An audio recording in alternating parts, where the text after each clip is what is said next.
Shalom అలేకిం, షాలోమ్ అలేకిం, షాలోమ్ అలేకిం.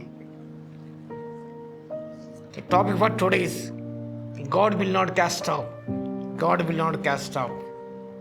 The text is from Lamentations chapter 3 verses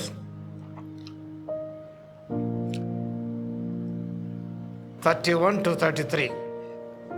విలాపవాక్యములు 3వ అధ్యాయం 31 నుంచి 33 వచనాలు. ప్రభు సర్వకాల విడనాడడు, ఆయన బాధ పెట్టినను తన కృపా సమృద్ధిని బట్టి జాలిపడను. హృదయపూర్వకముగా ఆయన నరులకు విచారమునైనను బాధ అయినను కలగ చేయడు. God will not cast our. ఆయన సర్వకాలము విడనాడడు. It offers a message of profound hope and comfort in the midst of suffering, emphasizing that God's discipline is temporary and rooted in unfailing compassion rather than malice. ప్రభుకు ప్రతీకారం చేయాలన్న ఆ ధోరణి ప్రభుకు లేదు, ఆ మనసు లేదు. మన కష్టాలు ఉన్నప్పుడు కూడా, బాధలు ఉన్నప్పుడు కూడా దేవునిగా క్రమశిక్షణ తాత్కాలికమైనదని, అంత మాత్రమే కాకుండా రూటెడ్ ఇన్ అన్ఫెయిలింగ్ కంపాషన్, అది ప్రేమలో వేరుపారి ఉన్న సత్యం మనం గ్రహించుకోవాలి. 31వ వచనం temporary discipline.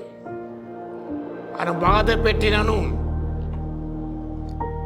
assures believers that seasons of hardship or discipline do not last forever. God's resurrection is never permanent. దేవుడు సర్వకాల విడనాడే దేవుడు కాదు. కాబట్టి విశ్వాసులకు ఒక నిరీక్షణ, ఒక నిశ్చయిత ఇస్తున్నాడు. అదేమనగా క్రమశిక్షణ ఎల్లప్పుడూ ఉండదు, అది తాత్కాలికమైన విషయాన్ని గ్రహించుకోవాలి. ద సెకండ్ అబండెంట్ కంపాషన్, 32వ వచనం గమనిస్తే తన కృపా సమృద్ధిని బట్టి జాలిపడే దేవుడు. Highlights that what ever God May allow sorrow or anything, it is always accompanied by profound love and mercy. ప్రభు బాధను అనుమతించిన, కష్టాన్ని అనుమతించిన, it's accompanied by his profound love and mercy. ఆ ప్రేమతో, కనికరముతో అది నిబిడీకృతమే ఉండని సత్యాన్ని జ్ఞాపకం చేసుకోవాలి.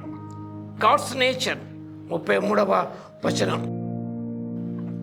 హృదయపూర్వకంగా ఆ నరులకు విచారమునైన బాధనైన కలుగ చేయడు.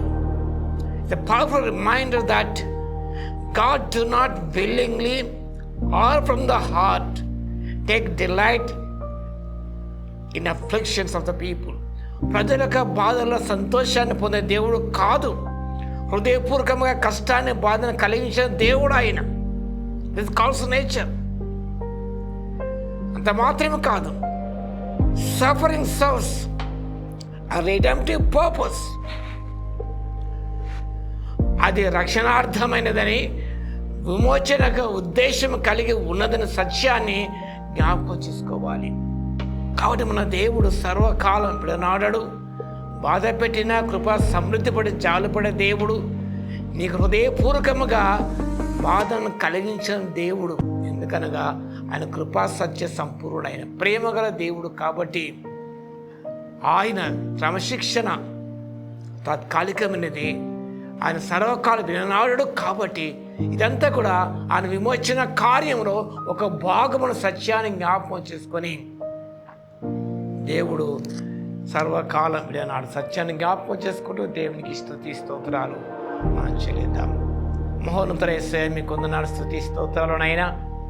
మీరు సర్వకాలము వినాడే దేవుడు కాదు కాబట్టి మీకు స్తోత్రాలు. హృదయపూర్వకంగా నరులకు విచారమైన బాధ కలగజేయని దేవుడునైనా, మీ క్రమశిక్షణ తాత్కాలమైనదే అని గ్రహించుకొని హృదయపూర్వకంగా ఎవ్వరిని బాధ పెట్టిన దేవుడు ప్రభావ మీ స్తోత్రాలు చెల్లిస్తున్నాం.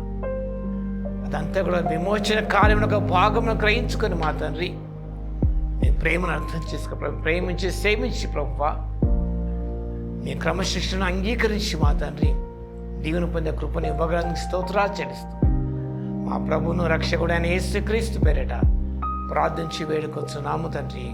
ఆమేన్. మన తండ్రి అయిన దేవుని యొక్క ప్రేమయు, మన ప్రభువును రక్షకుడైన యేసుక్రీస్తు యొక్క కృపయు, పరిశుద్ధాత్మని కన్యూని సహవాసం మనందరికీ సదాకాలము తోడై ఉండును గాక. ఆమేన్.